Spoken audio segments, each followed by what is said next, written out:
Number 3. All right, maybe not porn. What about masturbation? Masturbation's good for you, isn't it? And you hear these sorts of things all the time.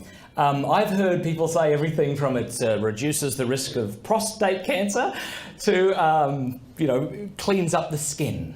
Just eat prunes and use Clearasil, for goodness sake. But when somebody says masturbating is good for you, what they don't mean is the act of masturbation, that there's something in the act of it that is beneficial. It's like, well, you get the heart rate up. Well, you could probably do that another way, When people say masturbation is good for you, they almost always, if not always, mean that ejaculation is good for you, if they're talking to men, yeah? But so what? I mean, that's hardly controversial, especially if you're a Christian and you recognize that orgasm and ejaculation is a good thing, it has good side effects. But just because something's a good thing doesn't mean that the ends justify the means. I've never heard somebody say, well, when you ejaculate, that's good, that's why I'm having an affair, that's why I'm renting a hooker, right? Not many people would say things like that because I think many people recognize that these things are immoral. And I would like to say that the same thing's true about masturbation. Listen to what C.S. Lewis has to say about masturbation.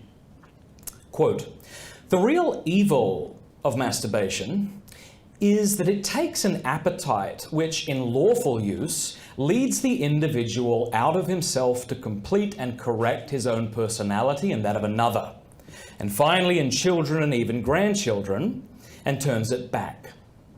Sends the man back into the prison of himself, there to keep a harem of imaginary brides.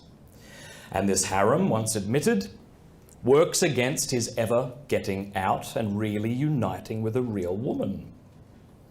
For the harem," this is brilliant, this bit, "is always accessible, always subservient, calls for no sacrifices or adjustments, and can be endowed with erotic and psychological attractions which no woman can rival.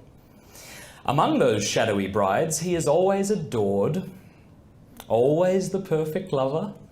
No demand is made on his unselfishness, no mortification ever imposed on his vanity.